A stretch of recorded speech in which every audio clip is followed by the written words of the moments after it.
নীরবে _নিভৃতির পর্ব _34 তাসমিয়া তাসনিন প্রিয়া। কঠোরভাবে প্রাপ্তমনস্কদের জন্য উন্মুক্ত। আমি খেয়েছি, তুমি খাওয়া শেষ করো, আরেকটা জিনিস দেওয়ার আছে। উদ্ধৃতি চিহ্ন। আবার কি? আগে খাওয়া শেষ করো। আচ্ছা। মিষ্টি আরও কিছুটা খাবার খেয়ে বাকিটুকু আর খেতে পারছে না। খাবার নষ্ট করলে আহনাফ কি না কিভাবে সেই ভয়ে চুপচাপ বসে আছে। আহনাফ ফোনে কিছু একটা দেখছে। হুট করে মিষ্টির দিকে দৃষ্টিপাত করতেই দেখে মিষ্টি ইতস্ততভাবে মাথা নিচু করে খাবারের মধ্যে আঙুল নেড়েচেড়ে যাচ্ছে। হাত ধুয়ে এসো যাও। এত ইতস্তত হওয়ার কি আছে? আমি কি তোমার কাছে নতুন কোনো মানুষ? মিষ্টি মৃদু হেসে মাথা নাড়ল শুধু। বসা থেকে উঠে গিয়ে হাত ধুয়ে আসলো। শাড়ি পরার অভ্যাস নেই মেয়েটার, তাই একটু অস্বস্তি লাগছে বটে। মিষ্টিকে বসতে দেখে আহনাফ পকেট হাতড়ে একটা ছোট বক্স বের করল। মিষ্টি স্থির হয়ে বসে আহনাফের দিকে তাকিয়ে আছে। বক্সটা খুলে একটা সোনার আংটি বের করে মিষ্টির দিকে এগিয়ে বলল, এটা তোমার জন্য। হাত দাও, পরিয়ে দিচ্ছি। এসবের কি দরকার ছিল? বিয়ের প্রথম রাতে স্ত্রীকে উপহার দিতে হয়, বুঝলে? মিষ্টি মুচকি হেসে মাথা নাড়ল। আহনাফ ওর ডান হাতের আঙুলে আংটি পরিয়ে দিল।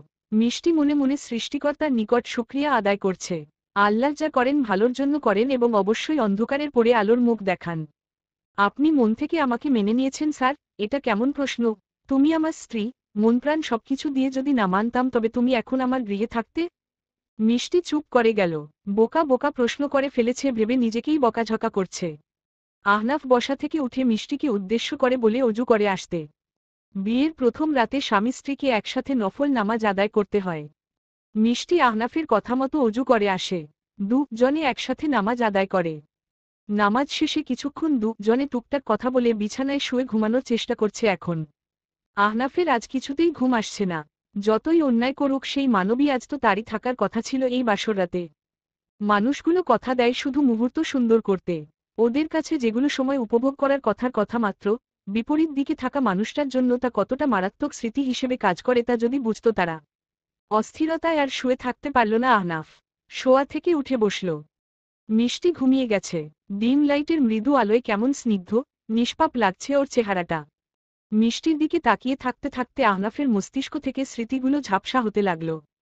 মেয়েটার আপাদমস্তক নজর বুলাতেই আহনাফ কিছুটা বেসামাল হয়ে গেছে।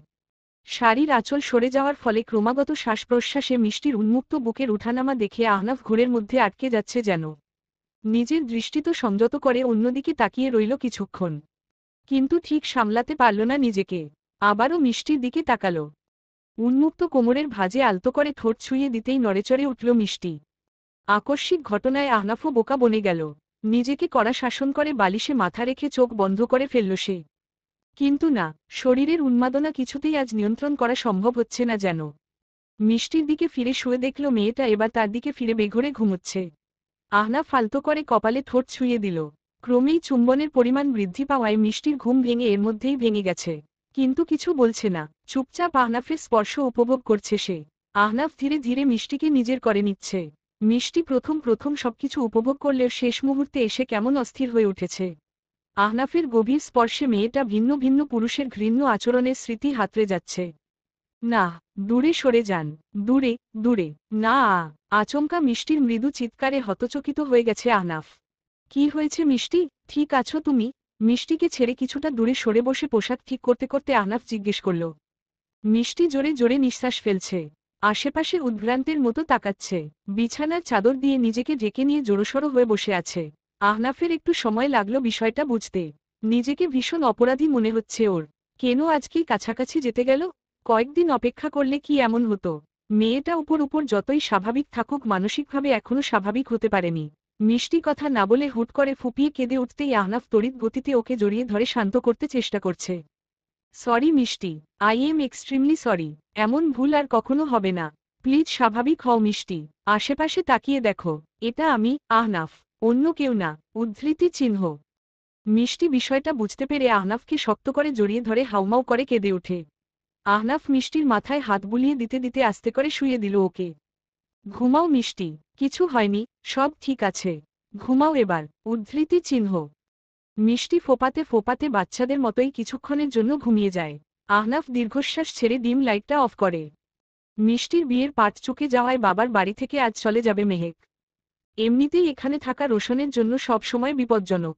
একবার গুলি খেয়ে শরীরের অনেক ক্ষতি হয়ে গেছে। দ্বিতীয়বার এমন কিছু হোক কিছুতেই চায় না মেহেক। তাই বাবা মাকে বিদায় জানিয়ে বিকেলের ম্লান আলোতে রোশনকে নিয়ে জঙ্গলের দিকে এগোচ্ছে মেহেক। নদীর পার পর্যন্ত অটোরিকশায় এসেছিল, তারপর তো হেঁটেই যেতে হয়। আঞ্জুম বেগম একেবারে একা হয়ে গেছেন এখন। মেয়েকে বিয়ে দিয়ে ঘরটা কেমন খালি হয়ে গেছে। কিন্তু কি আর করার, মেয়ে হয়ে যখন জন্মেছে আজ হোক কিংবা কাল শ্বশুর বাড়ি তো যেতেই হতো। আমাকে কেন মারছেন না? এভাবে বেঁচে থাকার থেকে মৃত্যু হাজার গুণ বেশি ভালো। উদ্ধৃতি চিহ্ন। রোজির রাগান্বিত স্বরে বলা কথাগুলো সবুর শান্তভাবে দাঁড়িয়ে শুনল। মেয়েটা এখানে আছে প্রায় মাসখানেক হবে, তবুও মাথা নত করতে রাজি না। সবুর চায় রোজিকে বিয়ে করে সংসার করতে। কিংবা রোজি, সে তো চায় মুক্তি। রোজি, আমি তোমাকে ভালোবাসি, দয়া করে একবার সুযোগ দাও আমাকে। আমি তোমার মনমতো সবকিছু করব। উদ্ধৃতি চিহ্ন। সবুরের এক কথায় বিরক্ত রোজি, কিন্তু কিছু তো করারও নেই। এই জঙ্গলে বসে কি বা করার আছে তার? বন্ধুদের তো আগেই মেরে ফেলেছে ডাকাতগুলো। ভালোবাসি, ভালোবাসি, এই এক কথা শুনতে শুনতে ক্লান্ত আমি। আমি তো আপনাকে ভালোবাসি না। জোর করে কি ভালোবাসা হয়? রোজি শহুরে মেয়ে, তার পক্ষে কখনো এই জঙ্গলে বসবাস করা একজন ডাকাতকে মেনে নেওয়া সম্ভব নয়। তাই সে বরাবর এমন কথা বলে। সবুরও ছাড়ার পাত্র নয়।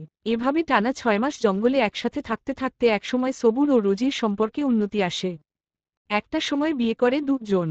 জঙ্গলের বাকি ডাকাতদের মধ্যে কয়েকজন রোজিকে চাইত, কিন্তু ভয় কিছু বলতে সাহস পেত না। যতই হোক সুন্দরী মেয়ে দেখলে ডাকাতদের তো হুঁশ থাকে না। কিন্তু ডাকাতদের অবশ্য পুরোপুরি দোষ দেওয়া যায় না। রোজি নিজেই প্রায়শই নিজের আবেদনময়ী অঙ্গভঙ্গির মাধ্যমে তাদেরকে বেসামাল করে দিত। ফলশ্রুতিতে একদিন একজন ডাকাত রোজির সাথে অন্তরঙ্গ হতে গেলে সবুর তা দেখে ফেলে। শুরু হয় নিজেদের মধ্যে লড়াই। আর রোজি সেই লড়াইয়ের সুযোগ নিয়ে পালিয়ে যায় জঙ্গল থেকে। সবুর বিষয়টা টেরও পায় না, কারণ তখন সবার মধ্যে কথা কাটাকাটি, মারামারি চলছিল। তবে পরে সবুর নিজের ভুল বুঝতে পারে। রোজি গত 2টি বছর তার সাথে শুধু অভিনয় করে গেছে। হ্যাঁ, ভালোবাসার অভিনয়। আর সুযোগ বুঝে নিজেদের মধ্যে ঝামেলা বাঁধিয়ে দিয়ে পালিয়ে গেছে সে। ভাবতেই সবুর বারবার অবাক হতো। অথচ এতগুলো দিন কি নিখুঁত অভিনয় করেছিল মেয়েটা। চলবে। নীরবে নিভৃতির পর্ব 35 তাসমিয়া তাসনিন প্রিয়া। কঠোরভাবে প্রাপ্তবয়স্কদের জন্য উন্মুক্ত। রোজি গত 2টি বছর সবুরের সাথে শুধু অভিনয় করে গেছে। হ্যাঁ, ভালোবাসার অভিনয়। আর সুযোগ বুঝে ডাকাতদের নিজেদের মধ্যে ঝামেলা বাঁধিয়ে দিয়ে পালিয়ে গেছে সে। বিষয়গুলো ভাবতে গেলে সবুর বারবার অবাক হতো। কত সুন্দর সময় কাটিয়েছিল দুজনে। কিন্তু হঠাৎ একদিন বুঝে গেল সবকিছু ছিল মিথ্যা। ভাবতেই আশ্চর্য লাগে এতগুলো দিন কি নিখুঁত অভিনয় করেছিল মেয়েটা। বাবা, আসবো। ছেলের ডাকে সংবিত ফিরে পেলেন সবুর হোসেন। অতীতের স্মৃতি হাতড়ে দিশেহারা হয়ে গেছেন কিছুটা। তবে ছেলের এমন আচরণে এর মধ্যেও কিঞ্চিত অবাক হলেন। হ্যাঁ, এসো। তা আজ হঠাৎ অনুমতি নিলে? শরীর খারাপ ঠিক আছে তো? রোশন বাবার সামনের চেয়ারে বসে মুচকি হাসল। সবুর হোসেনও সাথে তাল মেলালেন। ভালো হলেও দেখছি সহ্য হয় না তোমার। বুঝলাম। তা কেমন আছো? কেমন কাটালে এতদিন? পকেট থেকে লাইটার বের করে ঠোঁটের কোণে সিগারেট গুজে আগুন ধরালো রোশন। অনেক ভালো। জঙ্গলের বাইরে যে এত সুন্দর একটা জীবন রয়েছে আগে কখনো বুঝিনি। উদ্ধৃতি চিহ্ন। দীর্ঘশ্বাস ছেড়ে বললেন সবুর, বুঝলেও কি লাভ রোশন? আমাদের জগৎ এই জঙ্গলের মধ্যে সীমাবদ্ধ। আমরা চাইলেও বাইরের দুনিয়ায় স্বাভাবিকভাবে জীবনযাপন করতে পারব না। উদ্ধৃতি চিহ্ন। বাবার কথাগুলো অমূলক নয় তা ভালো করে জানে রোশন। কিন্তু মেহেককে নিয়ে আর 5টা দম্পতির মতো সহজ, স্বাভাবিক জীবনযাপন করার লোভ তো সংবরণ করতে পারছে না ও। তা ঠিক। আচ্ছা বাবা, দিন ধরেই একটা প্রশ্ন করব করেও করা হচ্ছিল না। তার মধ্যে গেলাম ও বাড়িতে, তাই এখনই জিজ্ঞেস করব। উদ্ধৃতি চিহ্ন। সবুর হোসেন নড়েচড়ে বসলেন। ছেলের হাবভাব বেশ সিরিয়াস। হ্যাঁ, জিজ্ঞেস করো, কি জিনিস করার আছে? উদ্ধৃতি চিহ্ন। বাবা, আমি কি পড়ালেখা করেছিলাম? না মানে আমি তো মোটামুটি ইংরেজি পড়তে পারি। কলেজে না পড়লে তো এসব পারার কথা না। তাছাড়া আমার তো কিছু মনেও পড়ে না। আমার ছোটবেলা, কৈশোর কিচ্ছু মনে নেই আমার। শুধু এই জঙ্গল থেকেই সবকিছু শুরু। রোশনের প্রশ্নে হতচকিত হয়ে গেছেন সবুর। তিনি কখনো আশা করেননি রোশন কখনো এসব নিয়ে ভাববে। কিন্তু এখন কি উত্তর দিবেন তিনি? সবকিছু জেনে ফেললে যদি রোশন উনাকে ঘৃণা করে, কিংবা এখান থেকে চলে যায়। না, এসব কিছুই সহ্য করতে পারবেন না সবুর হোসেন। রোজিকে হারিয়ে এই রোশনকে এ জীবনে সবচেয়ে বেশি ভালোবেসেছে। বাবার নীরবতা দেখে রোশন ফের শুধালো। বাবা, হ্যাঁ, কিছু বলছো না কেন? আসলে বছর 5 আগে তোমার একবার মাথায় গুরুতর আঘাত লেগেছিল। সেজন্য শর্ট টাইম মেমোরি লস হয়েছে। ডাক্তার বলেছিল যে কোনো সময় সবকিছু মনে পড়ে যাবে। এ কথা তো তোমাকে তখনও বলেছিলাম আমি। তুমি ভুলে গিয়েছিলে রোশন। উদ্ধৃতি চিহ্ন। বাবার কথায় স্মৃতির পাতা হাতড়ে যাচ্ছে রোশন। আসলেই এমন কিছু হয়েছিল বলে মনে পড়ছে না ওর। তবে বাবা যখন বলেছেন এটাই সত্যি ভেবে নিজেকে শান্ত করল রোশন। ও তাই বলো, কিন্তু আমি কোথায় পড়ালেখা? রোশনের কথা শেষ হওয়ার আগেই ঘরের বাইরে থেকে মেহেকের কণ্ঠস্বর ভেসে এলো। বাবা, রোশন আপনারা খেতে আসুন। মেহেক খেতে ডাকছে। চল চল আগে খেয়ে আসি। ছেলের বউয়ের হাতের রান্না মিস করা যায় না। উদ্ধৃতি চিহ্ন। সবুর হোসেন রোশনের আগেই ঘর থেকে বেরিয়ে গেলেন। রোশনও বিষয়টা বাদ দিয়ে বাবার পেছনে পেছনে ঘর থেকে বেরোলো। আজকে আকাশ পরিষ্কার, বৃষ্টি হয়নি। সেই সুযোগে সবাই মিলে ইটের চুলোয় পর রান্না করে খাওয়ার আবদার করেছিল মেহেকের কাছে। মীরার হাতের রান্না খেতে খেতে সকলে একটু আধটু বিরক্ত। তাই শেষ বিকেলেই রান্না করতে বসেছিল মেহেক। মীরার সাথে সাহায্য করেছে ওকে। গরুর মাংস, মুরগির মাংস, পোলাও সবকিছুই রান্না হয়েছে আজ। বলতে গেলে জঙ্গলে মহাভোজ আজ। এতজনের রান্না করতে কষ্ট হয়েছে সুন্দরী। উদ্ধৃতি চিহ্ন। পাশাপাশি হাঁটছে রোশন ও মেহেক। সবুর হোসেন আদেবারে গেছেন খাবারের জায়গার দিকে। আরে না, মীরা আপু সাহায্য করেছে তো, সেজন্য তেমন কষ্ট হয়নি। উদ্ধৃতি চিহ্ন। বুঝতে পেরেছি, এরপর থেকে আর কখনো এতে কষ্ট করতে হবে না তোমাকে। উদ্ধৃতি চিহ্ন। এত আহ্লাদি হতে হবে না। তাড়াতাড়ি চলুন, সবাই খাওয়া দাওয়া করার জন্য অপেক্ষা করছে। যথাআজ্ঞা সুন্দরী আমার। মেহেক মুচকি হেসে এগোতে লাগলো, সাথে রোশনও। চারদিকে ঝিঝি পোকার ডাক, মাঝে মধ্যে ব্যাঙও ডাকছে। রাতের আধার কাটাতে অনেকগুলো মোমবাতি জ্বলছে চারদিকে। সাথে কয়েকটা চার্জার লাইট। এগুলো চার্জ দেওয়ার জন্য আলাদা লোক রাখা আছে ওদের। সবাই আজ একসাথে খাবে বলে মাটিতেই হোগলায় বসেছে। কারণ একসাথে এতজন তো চেয়ার টেবিলে বসা সম্ভব না। সবাই দুই সারিতে বসে খাবারের জন্য অপেক্ষা করছে। মেহেক আর মীরা সবাইকে এক এক করে খাবার পরিবেশন করছে। সবাই আস্তে আস্তে খেতে শুরু করেছে। সবার চোখমুখ দেখে মনে হচ্ছে বেশ তৃপ্তি সহকারে খাচ্ছে। ভাবি এদিকে একটু মুরগির মাংস দিন। লিমন প্লেট এগিয়ে দিয়ে মুচকি হেসে বলল। মেহেকও সহাস্যমুখ করে এগিয়ে গেল ওর দিকে।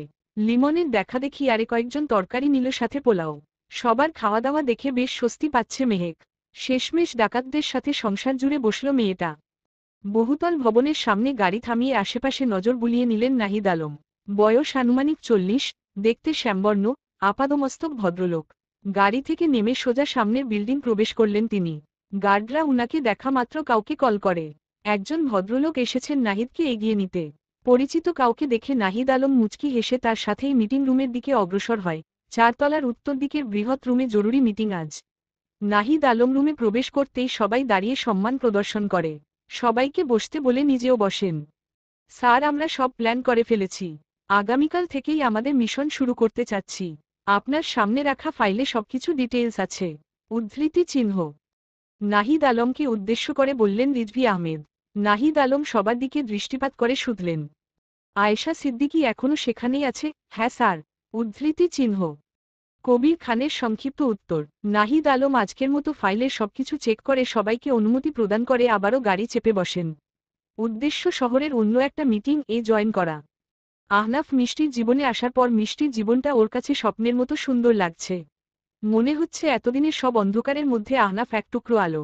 যেই আলোর বিচ্ছুরণ ধীরে ধীরে মিষ্টির জীবনের সমস্ত অন্ধকার শেষ করে দিচ্ছে। আহনাফের বাবাও খুব ভালো মানুষ। আহনাফ যখন বাড়িতে থাকে না, তখন উনার সাথে গল্প করেই সময় কাটে মিষ্টির। তাছাড়া আহনাফ ওকে প্রতি সপ্তাহে একবার বাবার বাড়ি দিয়ে আসে। মেয়ের সুখী মিষ্টির বাবা মাও খুশি। বিছানায় একা একা শুয়ে আছে মেহেক। রোশন জানালার পাশে দাঁড়িয়ে সিগারেট ফুঁকছে। মন মানসিকতা বিশেষ ভালো না লোকটার। কিভাবে জঙ্গল থেকে বেরিয়ে স্বাভাবিকভাবে বাঁচা যায় সেই নিয়ে সবসময় চিন্তিত থাকে রোশন। নিজে এই জীবন কাটালেও রোশন চায় না ওর সন্তানও এইসব অনৈতিক কাজকর্ম করুক। আজকাল রোশন ডাকাতি খুব কম করে। একেবারে যেখানে না গেলেই নয় সেখানে যায়। সবুর হোসেন বলেছিলেন এ প্রসঙ্গে, সবাই যদি ডাকাতি ছেড়ে দেয় এখন তাহলে খাবে কি? আর প্রশ্ন যে কতটা যুক্তিযুক্ত তা তো রোশন নিজেও জানে। কি হয়েছে আপনার? মেহেক শোয়া থাকা অবস্থায় শুধালো। রোশন পেছনে ফিরে তাকিয়ে বলে, কিছু না, তুমি ঘুমাও, আমি সিগারেট শেষ করে আসছি। উদ্ধৃতি চিহ্ন। অন্য সময় হলে মেহেক সিগারেটের জন্য রাগারাগি করত। কিন্তু এখন রোশনের মনমেজাজ খারাপ বলে কিছু বলল না। সত্যি বলতে মেহেক নিজেও তো এসব নিয়ে চিন্তিত থাকে। কিন্তু সব সময় চিন্তা করলে তো কোনো সমাধান হবে না। মেহেক শোয়া থেকে উঠে ধীর পায়ে রোশনের পেছনে এসে দাঁড়ালো। রোশন আকাশের দিকে তাকিয়ে আছে। চাঁদ দেখছে নাকি তারা গুনছে বোঝা মুশকিল। তবে হঠাৎ করে মেহেক ওকে পেছনে থেকে জড়িয়ে ধরায় সব চিন্তাভাবনা উধাও হয়ে গেল। আজ পর্যন্ত মেহেক সজ্ঞানে কখনো রোশনকে জড়িয়ে ধরেনি। অহেতুক চিন্তা করে শরীর খারাপ করবেন না। মেহেকের কথায় মুখোমুখি ফিরে দাঁড়ালো রোশন। মেহেক আবারও জড়িয়ে নিল ওকে। রোশন চোখ বন্ধ করে পিঠে হাত দিয়ে আঁকড়ে ধরল মেহেককে। মেহেক রোশনের বক্ষে আলতো করে ঠোঁট ছুঁয়ে দিতেই কেঁপে উঠল রোশন। সুন্দরী, কি করলে এটা? বউ আমার জীবনে প্রথম আদর করল। মেহেক রোশনকে আরেকটু চমকে দিতে পায়ের উপর পা রেখে দাঁড়িয়ে একটু উঁচু হয়ে নিল। নাকে নাকে ঠেকিয়ে ফিসফিস করে বলল মেয়েটা। হ্যাঁ, আজকে আপনার বউ আপনাকে আদর করবে মিস্টার হতশ ডাকাত রোশন। রোশন ফিক করে হেসে দিল এমন অদ্ভুত নাম শুনে।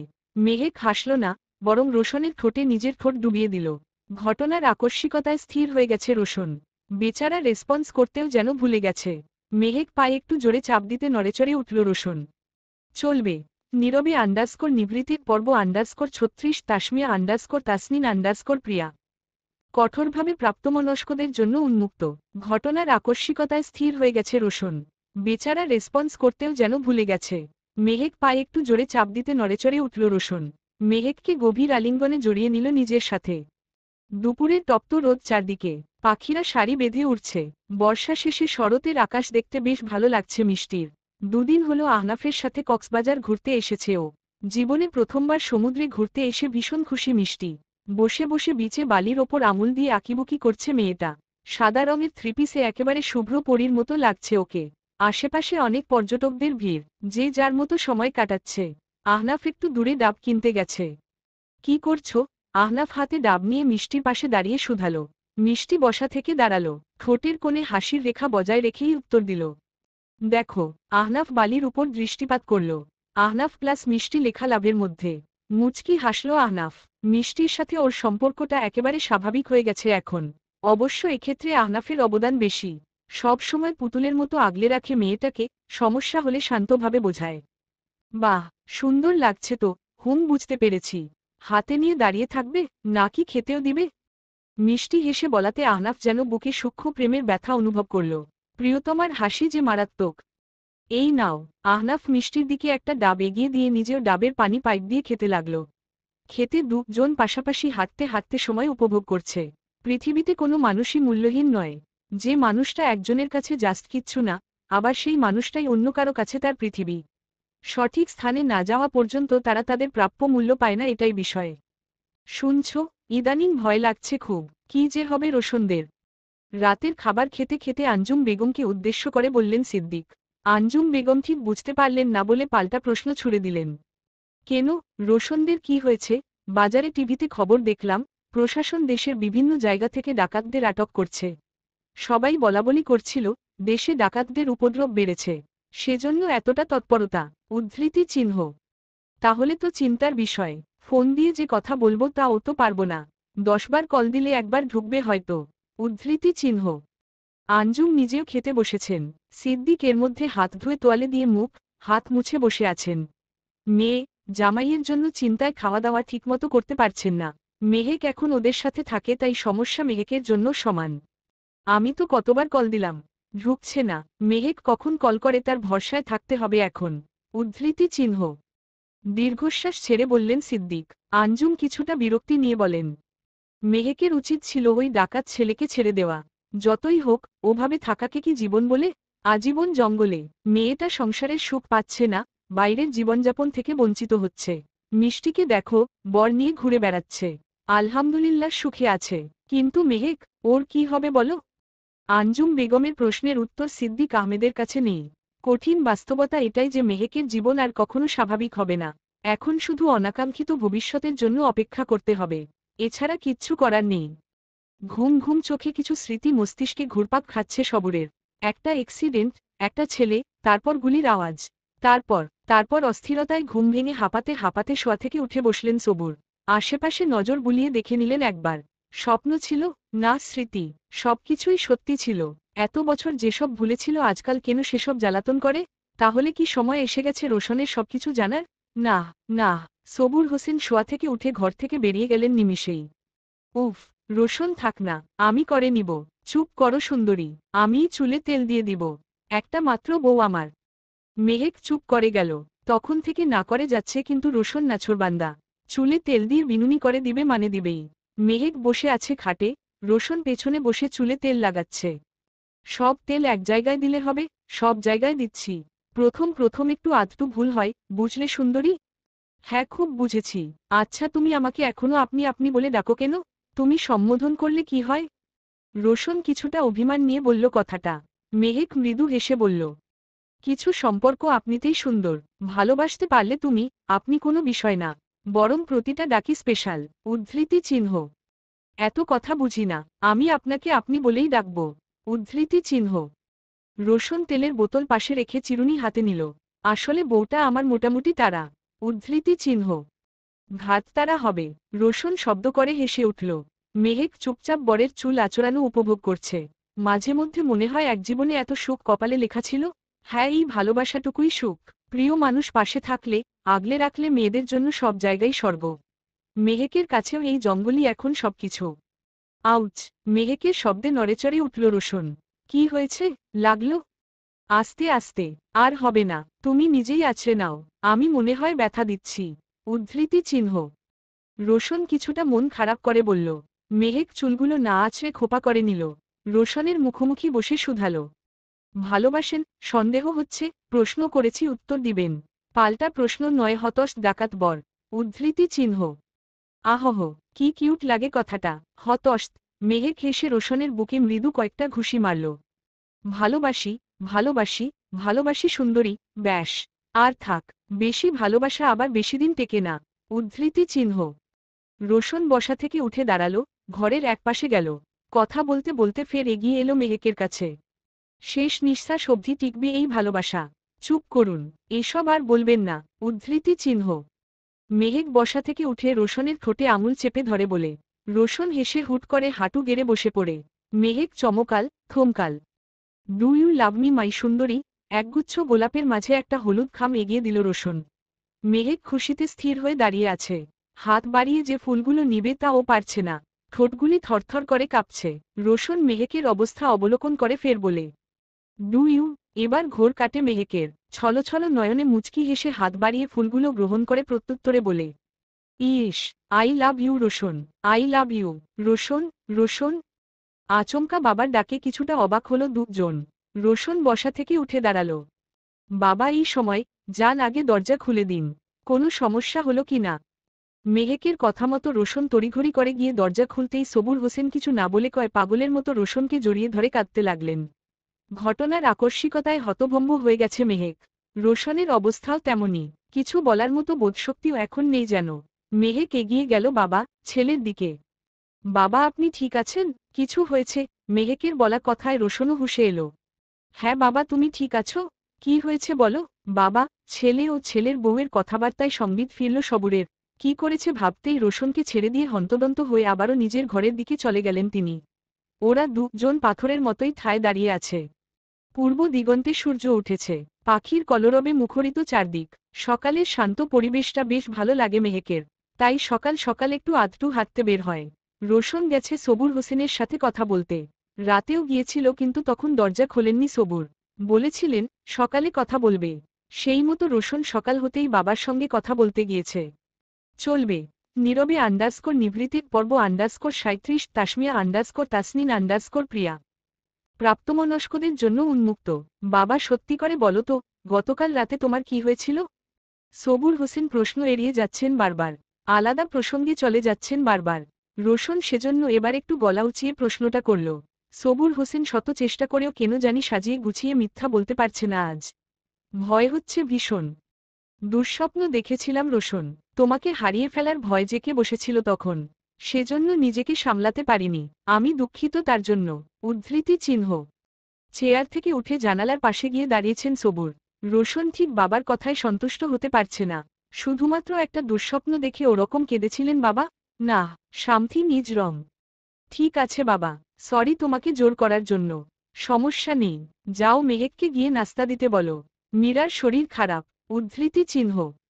রোশন বসা থেকে উঠে সিগারেটে আগুন ধরিয়ে শুকটান দিচ্ছে। সবুর হোসেন বিছানার একপাশে দাঁড়িয়ে অহেতুক বিছানা ঠিকঠাক করার অভিনয় করতে ব্যস্ত। আচ্ছা বাবা। রোশন ঘর থেকে বেরিয়ে গেলেও আজ মনের ভেতর কৌতূহল, প্রশ্ন নিয়ে বেরিয়েছে। সবকিছু জানতে হবে ওকে। মনে মনে এসব ভাবতে ভাবতে খাবার খাওয়ার জায়গায় যায় রোশন। মেয়ের সঙ্গে কোনোরকম যোগাযোগ করতে না পেরে অস্থির হয়ে উঠেছেন সিদ্দিক। মিষ্টি আর আহনাফ ফিরেছে গতকাল।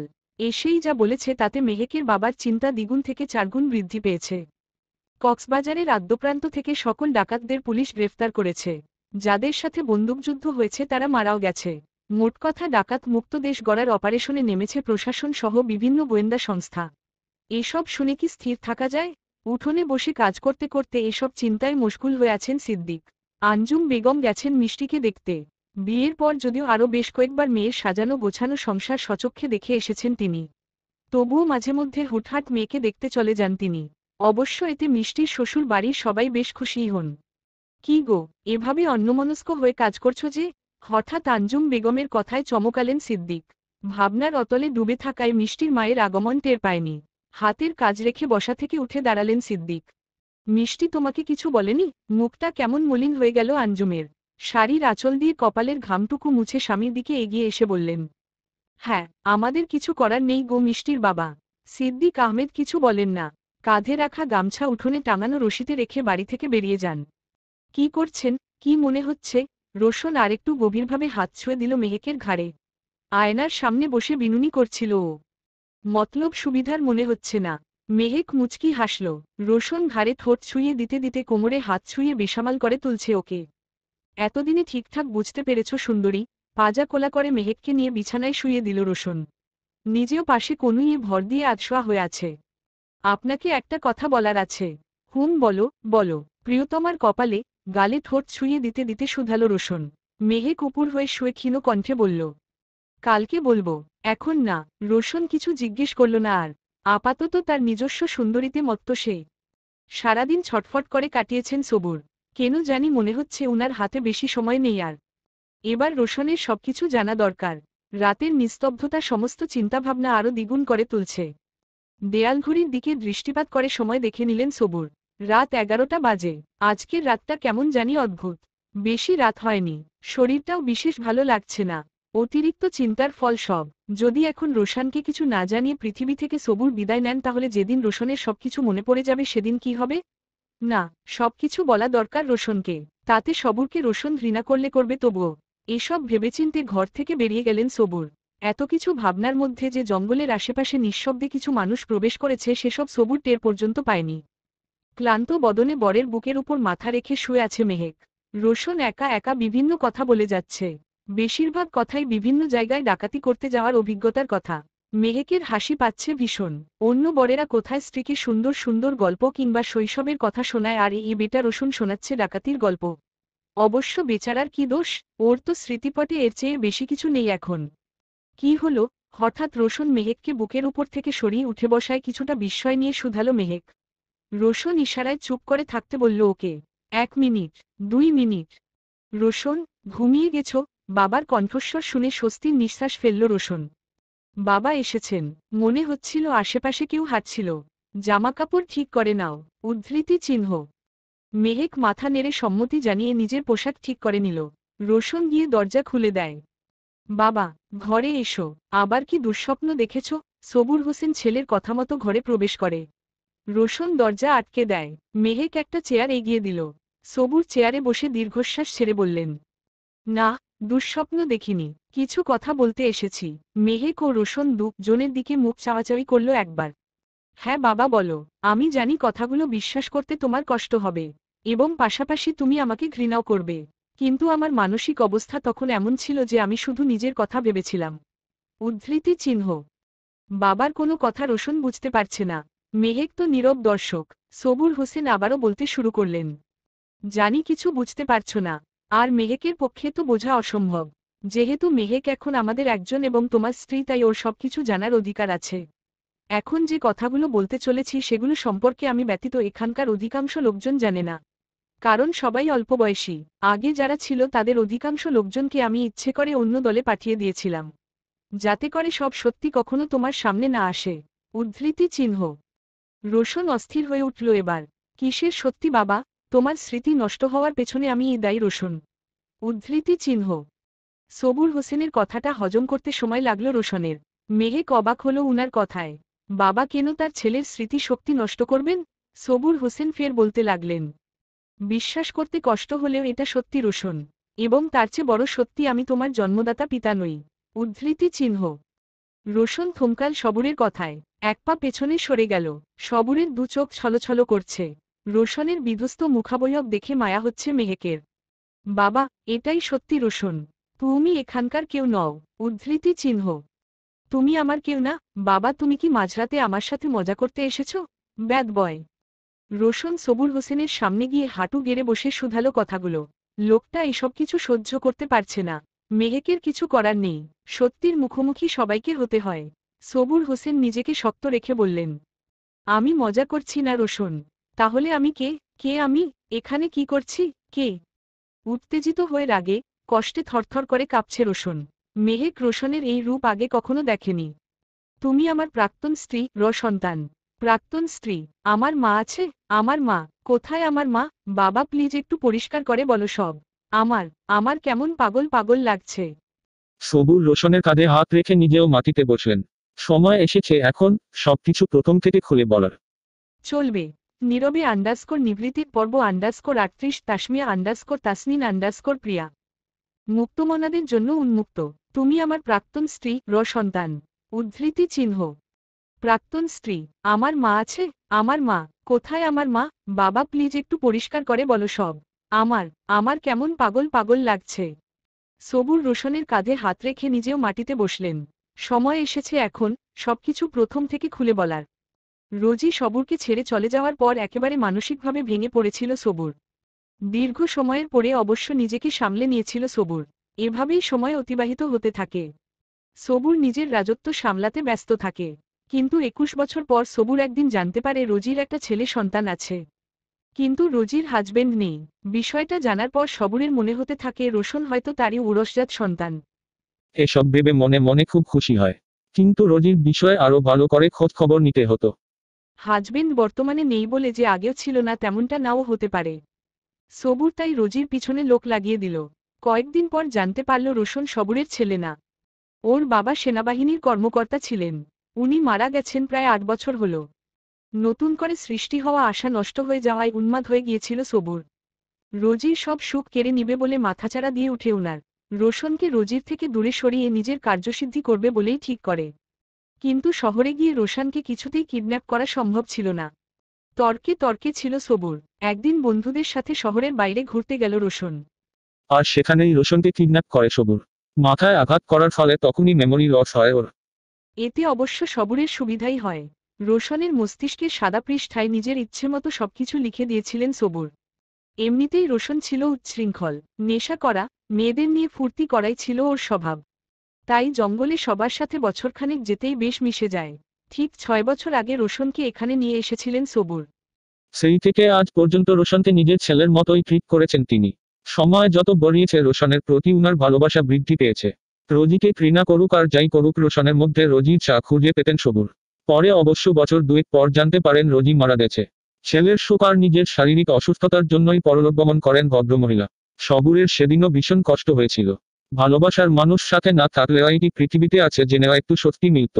কিন্তু মানুষটা আর নেই, এটা সহ্য করা কষ্টকর। কি হয়েছে মিষ্টি? ঘুম আসছে না? বিছানায় শুয়ে বারবার এপাশ ওপাশ করার জন্য উপরোক্ত প্রশ্নটি করে আহনাফ। মিষ্টির অস্থির লাগছে। আহনাফের বুকের উপর মাথা রাখল। না, খুব অশান্তি অশান্তি লাগছে। মাথায় হাত বুলিয়ে দিচ্ছি, ঘুমাও। সকালে কলেজে যেতে হবে তো। উদ্ধৃতি চিহ্ন। হুম। মিষ্টি চুপচাপ চোখ বন্ধ করে ফেলে। আহনাফ মাথায় হাত বুলিয়ে দিচ্ছে। সংসারের পাশাপাশি লেখাপড়াও চলছে ওর। বাসায় কাজ করার জন্য আলাদা একজন লোকও রেখেছে আহনাফ। রান্না বান্না, পড়ালেখা সবকিছু একসাথে সামলানোর মতো ক্ষমতা এখনো তৈরি হয়নি মিষ্টির। সত্যি বলতে আহনাফ নিজেও আজ চিন্তিত। দেশের খবরাখবর জানিও, কিন্তু প্রার্থনা করা ছাড়া আর কি বা করতে পারবে ও। মাটিতে মুখোমুখি বসে আছে বাবা ছেলে। মেহেক কি তাদের জায়গায় চুপ করে দাঁড়িয়ে আছে। ঘর জুড়ে পিনপতন নীরবতা। সবুর হোসেন অপরাধীর মতো দৃষ্টি নত করে আছে। রোশনের চোখে চোখ রাখার মতো শক্তি আজ উনার নেই। রোশনের দু চোখ রক্তিম বর্ণ ধারণ করেছে। সত্যি বলতে সামনে থাকা মানুষটার উপর রাগ করার কথা থাকলেও করতে পারছেন না রোশন। আবার নিজের মা পৃথিবীতে নেই, স্মৃতিপথে তার কোনো ছবি নেই, এসব ভেবে রাগে দুঃখে অসহায় লাগছে। মেহেক বুঝতে পারছে না ওর কিছু বলা উচিত কিনা। এর মধ্যে দরজায় লিমনের কণ্ঠস্বর শুনে চমকাল সবাই। ভাই, প্রশাসনের লোকজন আমাদের চারদিক থেকে ঘিরে ফেলেছে। বসো কোথায়? উনার ঘরে তো নেই। লিমনের কথা শেষ হতেই বসা থেকে তড়িৎ গতিতে উঠে দাঁড়ালেন সবুর, সাথে রোশনও। কিভাবে কি হলো বুঝতে পারছে না। জঙ্গল ঘেরাও করল অথচ কেউ কিচ্ছু টের পেল না। সুন্দরী তুমি এখানেই থাকো, আমি না আসা পর্যন্ত ঘর থেকে বেরোবে না। উদ্ধৃতি চিহ্ন। রোশন কথা শেষ করেই বাবার হাত ধরে ঘর থেকে বেরিয়ে গেল। লিমনকে সাথে নিয়ে তিনজন ছুটল সামনের দিকে। এর মধ্যেই মেহেকের কর্ণকুহরে গুলির আওয়াজ ভেসে এলো। আতকে উঠল মেয়েটা। বাইরে রোশন একা। আসন্ন বিপদে রাজ করতে পেরে ঘর থেকে বেরিয়ে গেল মেহেকও। বাইরে বেরিয়ে বিস্ময়ের সর্বোচ্চ পর্যায়ে পৌঁছল রোশন। সবুর হোসেন লিমনকে নিয়ে অস্ত্র বের করতে। সবাই যে যার ঘরে ছিল অথচ বাইরের পাহারারত লোকগুলোর লাশ পড়ে আছে। তাহলে কি সাইলেন্সার লাগানো ছিল ওদের বন্দুকে? হ্যাঁ, সেজন্য গুলির আওয়াজ কেউ শুনতে পায়নি। তখন তাহলে এসবের আওয়াজই শুনেছিল রোশন। কিন্তু সবুর হোসেনকে দেখে বিষয়টা বুঝতে পারেনি। দুটো হেলিকপ্টার আকাশে ঘুরপাক খাচ্ছে। আশপাশ থেকে মাইকের আওয়াজ শোনা যাচ্ছে। প্রশাসন সবাইকে আত্মসমর্পণ করতে বলছে বারবার। ডেপুটি আইজিপি রিজভী আহমেদের নেতৃত্বে আজকের অপারেশন করতে এসেছে পুলিশের ব্রিগেড ফোর্স। হেলিকপ্টারে বসে সবকিছুই পর্যবেক্ষণ করছেন উনি। আইজিপি স্যারের নির্দেশ কোনো ডাকাত অস্ত্র নিয়ে ঝামেলা করতে গেলেই যেন সরাসরি গুলি করা হয়। এদেরকে শুধু আত্মসমর্পণের সুযোগ দিচ্ছে এটাই বেশি। আধুনিক দেশে এরকম ডাকাতদের থাকার কোনো মানেই নেই। স্যার, আমরা তাহলে এগিয়ে যাচ্ছি ভেতরের দিকে। জঙ্গলের ভেতর থেকে অফিসার রাকিব ডেপুটি আইজিপির থেকে অর্ডার চাইল। ওকে। রিজভী অর্ডার করতেই সবাই এগোতে লাগলো সামনে। এদিকে সবুরসহ বাকিরা নিজেদের অস্ত্র নিয়ে এর মধ্যেই নেমেছে। কয়েক মুহূর্তের মধ্যেই দুই পক্ষের মধ্যে শুরু হলো বন্দুকযুদ্ধ। মেহেক দিকবিদিকশূন্য হয়ে রোশনের নাম দিয়ে ডাকতে ডাকতে দৌড়াচ্ছে। রোশনসহ সবাই এখন পুলিশের সাথে গোলাগুলিতে ব্যস্ত। জঙ্গলে বসবাসকারী সকল পাকপাখালি গুলির আওয়াজে নিজ বাসা ত্যাগ করছে। রোশন, রোশন, কোথায় আপনি? মেহেকের যেদিকে দৌড়ে যাচ্ছে সেদিকেই মাটির লুটিয়ে পড়ে আছে লাশ। এমন ভয়াবহ অবস্থা দেখে ভয় কাঁদতে শুরু করেছে মেয়েটা। এমন সময় হঠাৎ কারো সাথে ধাক্কা খেয়ে মাটিতে বসে পড়ে মেহেক। মীরা আপু, মীরা আপু, আমার রোশনকে খুঁজে পাচ্ছি না গো। তুমি কি দেখেছ? মেহেক পাগলের মতো মীরাকে জাকাতে জাকাতে শোধালো। মীরা স্বাভাবিকভাবেই উত্তর দিল। না মেহেক, তুমি বাইরে এভাবে থেকো না। যে কোনো সময় গুলি লেগে যেতে পারে। চলো ঘরে চলো। উদ্ধৃতি চিহ্ন। মেহেকের উত্তরের অপেক্ষা না করে মীরা ওর হাত ধরে ঘরের দিকে নিয়ে যেতে লাগল। কিন্তু মেহেক কিছুতেই ঘর গিয়ে বসে থাকতে পারবে না। মীরা আপু, প্লিজ আমাকে ছাড়ো। আমি রোশনকে খুঁজব। জেদ করো না মেহেক, তোমার শরীর খারাপ। উদ্ধৃতি চিহ্ন। মীরা আর মেহেক জানার সিদ্ধান্তে অটল। কথায় যখন কাজ হলো না তখন মেহেক বাধ্য হয়ে নিজের হাত হেঁচকা টানে ছাড়িয়ে নিল। মীরাকে কিছু বলার সুযোগ না দিয়ে এক দৌড়ে চলে গেল জঙ্গলের অন্যদিকে। মীরা অসহায় দৃষ্টিতে তাকিয়ে আছে সেদিকে। এই অসহায়ত্ব কিসের তা মেহেক বুঝতে পারবে না। শান্তর নিথর শরীরটা মাটিতে লুটিয়ে পড়তেই রোশন চিৎকার করে উঠল। সবুরও তাকালো সেদিকে। লিমনসহ বাকিরা এগিয়ে গেল শান্তর কাছে। কিন্তু না, শোক দেখানোর মতো সময়ও নেই ওদের। একের পর এক গুলি ছুড়ছে পুলিশ। বসো, আমরা আত্মসমর্পণ করলেও ওরা আমাদের বাঁচতে দিবে না। তার চেয়ে আজ মরব, না হয় ওদের মারব। উদ্ধৃতি চিহ্ন। আমরা ওদের সাথে পারব না লিমন। লিমনের কথার পরিপ্রেক্ষিত বলল সাদাত। রোশন গুলি ছুড়ছে, সাথে সবুরও। সবাই গুলি করতে করতে কথা বলছে নিজেদের মধ্যে। বাবা, আমার মনে হচ্ছে আমাদের মধ্যে কেউ আছে যে প্রশাসনকে সাহায্য করেছে। নইলে এভাবে আক্রমণ করা ওদের পক্ষে সম্ভব ছিল না। উদ্ধৃতি চিহ্ন। রোশনের মুখে বাবা ডাক শুনে ইমোশনাল হয়ে যাচ্ছে সবুর। ছেলেটা তাহলে ভুল বোঝেনি উনাকে। চলবে।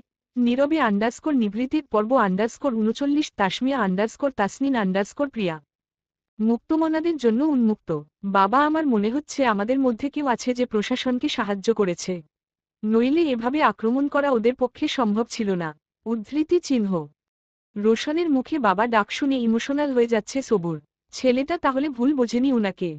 এসব নিয়ে পরে কথা বলা যাবে ভেবে ইমোশন কন্ট্রোল করে কথায় মনোযোগ দিলেন সবুর। ঠিক বলেছেন ভাই। বসো, আমাদের মধ্যে কেউ বেইমানি করেছে। উদ্ধৃতি চিহ্ন। লিমন কিছুটা ক্ষোভ নিয়েই বলল কথাটা। মেহেকের কথা ভেবে ভেতর ভেতর অস্থির লাগছে রোশনের। সবুর হোসেন লিমন ও রোশনের উদ্দেশ্যে বলেন, হ্যাঁ, ওরা পেছনে থেকে গুলি চালাচ্ছে। আমাদের লোকসংখ্যা কমে আসছে। তিনজন একসাথে না থেকে ওদিকে গিয়ে দাঁড়াও। উদ্ধৃতি চিহ্ন। সবুর হোসেনের ইশারায় একটু দূরে দূরে সরে দাঁড়ালো ওরা। একদিকে গুলির আওয়াজ, অন্যদিকে অনবরত মাইকিং এর শব্দ। এর মধ্যে মেহেক শুধু পাগলের মতো দৌড়াচ্ছে আবার হাঁটছে। মীরা নিজেও বসে নেই ঘরে। হঠাৎ কিছু বোঝার আগেই রোশনের পাশে পরপর দুটো লাশ পড়ল। লিমনের চিৎকারে পাশ ফিরে তাকাতেই আটকে উঠল রোশন। সাদাত গুলি খেয়েছে, সাথে সবুর হোসেনও। সহসাই মাটিতে বাবার পাশে বসে পড়ল রোশন। বুকের ভেতর অজস্র যন্ত্রণার কীট নড়েচড়ে উঠল ওর। বাবা, বাবা, এই তুমি কি করলে এটা? লিমন একাই রোশনকে আড়াল করে গুলি ছুড়ছে। সবুর হোসেন পিটপিট করে তাকিয়ে আছে ছেলের দিকে, যেন কোনো যন্ত্রণা ছুঁতে পারেনি উনাকে। রোশন সবুরকে কোলে তুলে নিয়ে যথাসম্ভব একটা বড় গাছের আড়ালে গিয়ে বসল। পেটে গুলি লেগেছে, রক্ত চুইয়ে পড়ছে।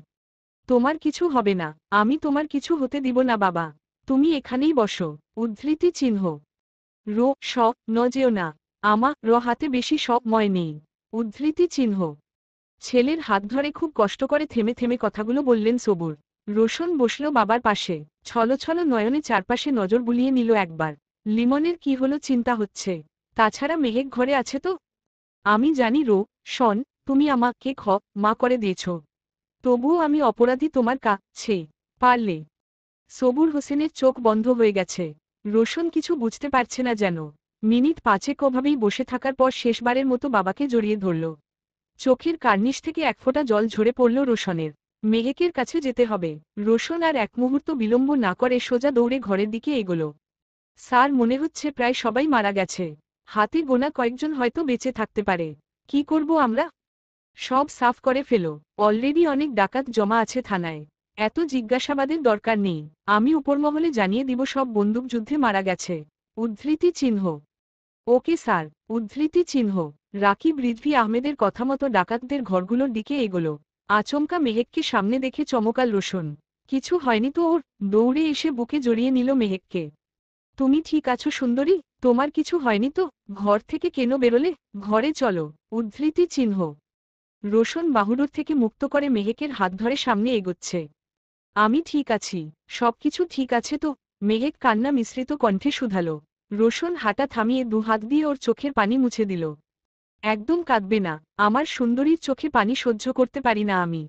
আমাদের ঘরের নিচে মানে মাটির নিচে একটা কক্ষ আছে। বর্ষর বিপদ হলে যেন লুকানো যায় সেজন্য তৈরি করা। তাড়াতাড়ি চলো। উদ্ধৃতি চিহ্ন। কিন্তু বাকিরা? রোশন দীর্ঘশ্বাস ছেড়ে বলল, কেউ নেই। বাবাকে বাঁচাতে পারিনি কিন্তু তোমার কিচ্ছু হতে দিব না আমি। উদ্ধৃতি চিহ্ন। মেহেক কিছু বলার মতো কথা খুঁজে পাচ্ছে না। মানুষটা সবকিছু হারিয়ে শুধু ওকে বাঁচানোর চেষ্টা করছে। এই মানুষটাকে একদিন দূরে সরিয়ে রেখেছিল ভাবতেই আজ আফসোস হচ্ছে মেহেকের। এর মধ্যে ওরা দুজনে ঘরের সামনে এসে পৌঁছেছে। মীরা আপু, ভালো হয়েছে তুমিও এখানে। চলো আমাদের সাথে। উদ্ধৃতি চিহ্ন। মেহেক মীরাকে উদ্দেশ্য করে কথাটা বলার পরেই চমকায় রোশন। মীরা এক হাতে পিস্তল উঁচিয়ে আছে রোশনের দিকে, অন্য হাতে আইডি কার্ড ধরে নিজের পরিচয় দিচ্ছে, special crime officer Ayesha Siddiqui of Bangladesh police. Mehak ঘটনার আকস্মিকতায় হতভম্ব হয়ে গেছে। রোশন, মেহেকের জন্য হলেও নিজে থেকে ধরা দাও। আমি চাই না তোমাদের বর্ষর কোনো ক্ষতি হোক। উদ্ধৃতি চিহ্ন। রোশনের আর কিছুই বুঝতে বাকি রইল না। নিজের পিস্তল দিয়ে মীরা কিছু বুঝে ওঠার আগেই গুলি ছুড়ল রোশন। মীরার বাম পায়ে গুলি লাগায় ওর হাতের পিস্তল ছিটকে দূরে গিয়ে পড়েছে।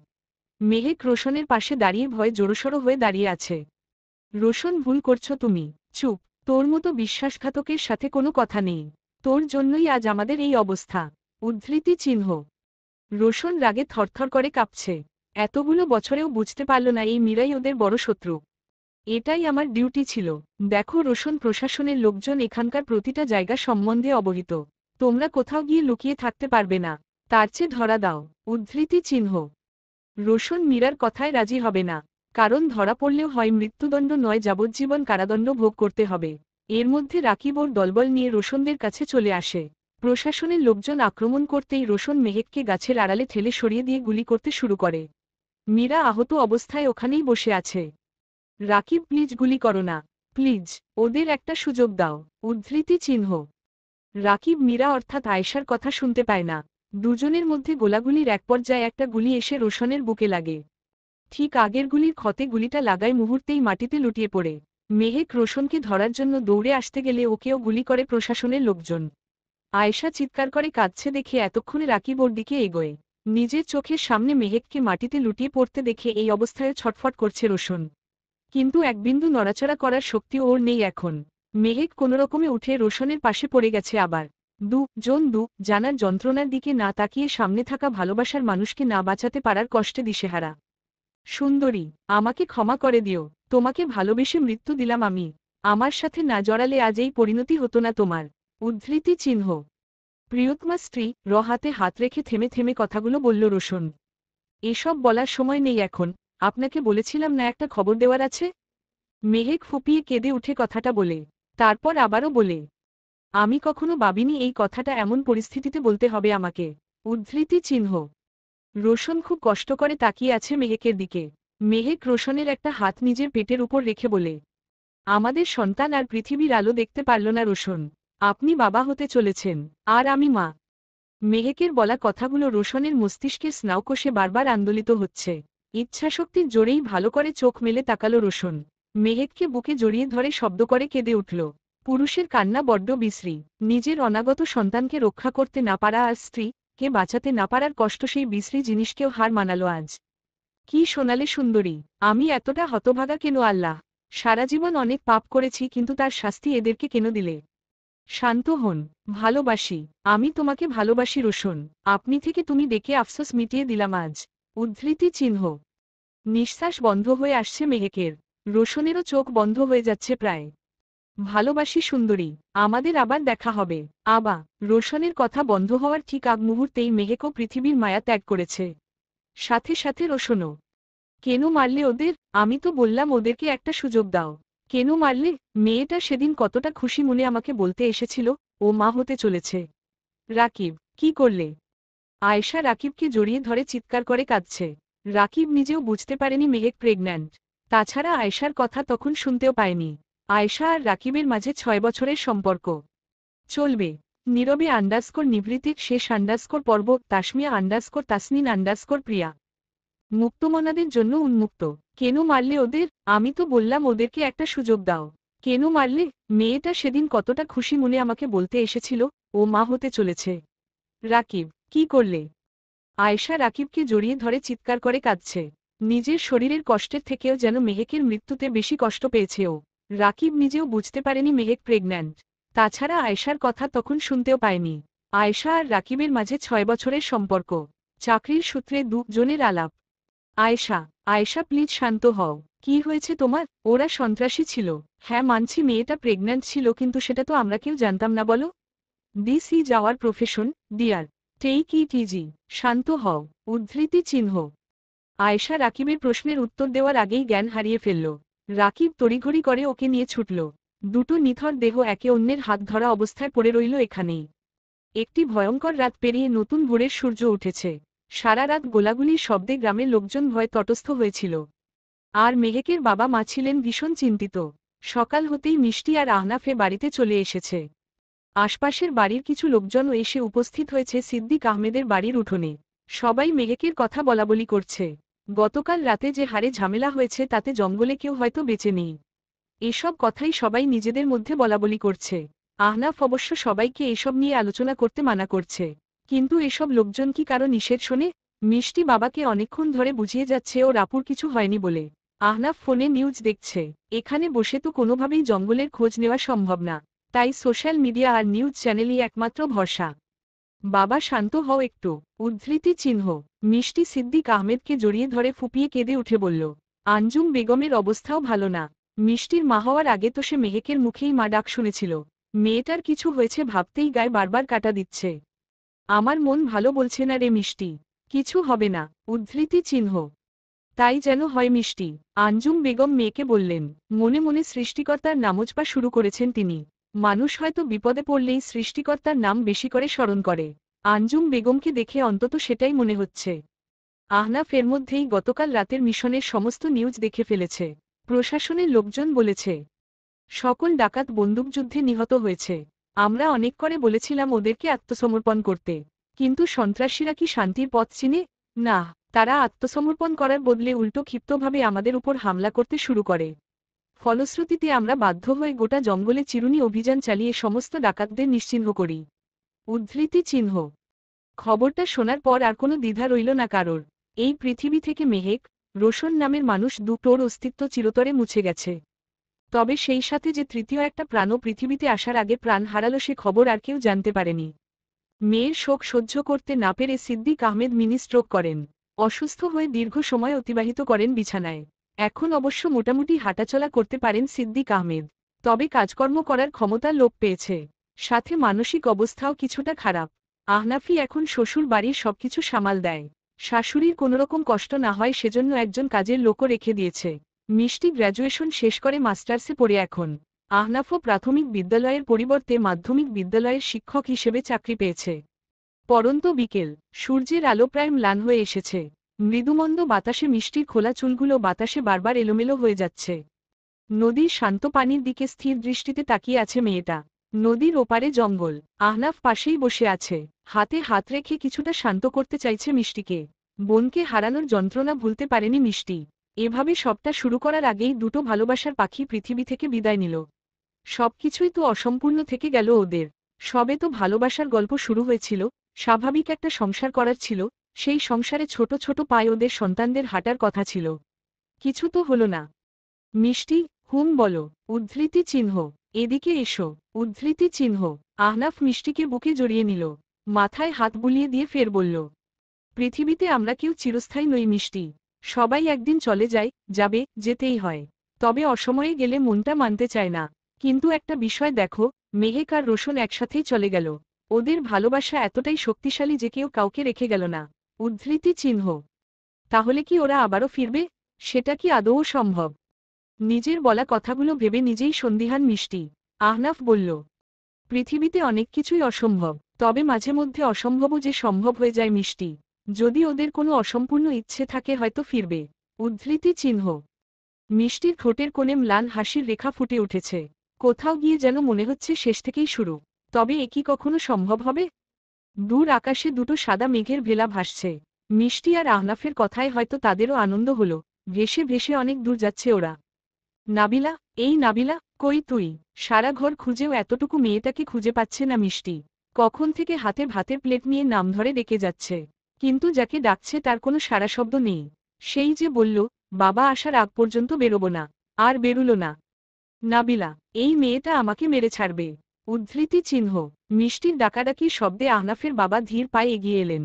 এমনিতে খুব একটা হাঁটাচলা করেন না উনি, তবে নাতনির বিষয় আলাদা। কি হয়েছে মিষ্টি? নাবিলাকে ডাকছো কখন থেকে? কোথায় আমার নাতনি? দেখুন না বাবা, কখন থেকে ডাকছি সাড়া দিচ্ছে না। আমি ভাত আনতে যাওয়ার আগে শুনলাম লুকোতে যাচ্ছে সে। তার বাবা না আসা পর্যন্ত নাকি বের হবে না। উদ্ধৃতি চিহ্ন।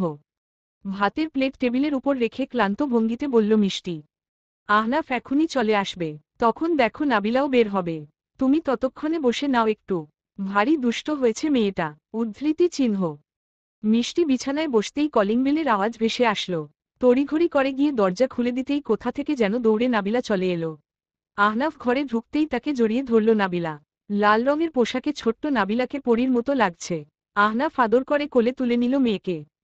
দেখেছেন বাবা? হ্যাঁ দেখলাম। নাতনির দুষ্টমি দেখে হাসতে হাসতে নিজের ঘরের দিকে এগোলেন আহনাফের বাবা। মেয়েকে নিয়ে কিছুক্ষণ খেলা করে আহনাফ গেল গোসল করতে। ততক্ষণে নাবিলাকে খাইয়ে দিয়ে আহনাফের আজ খাবার পরিবেশন করতে যায় মিষ্টি। আঞ্জুম বেগম প্রায় আসে মেয়ে, নাতনিকে দেখতে। ওরাও প্রতি বৃহস্পতিবার চলে যায় ও বাড়িতে। সবকিছুই খুব সুন্দর করে এগোচ্ছে। তবে এত কিছুর পরেও কোথাও যেন সুর নেই। কোথাও যেন সুরের তাল কেটে গেছে। সেই সুর, তালের নাম মেহেক ও রোশন। সমাপ্ত।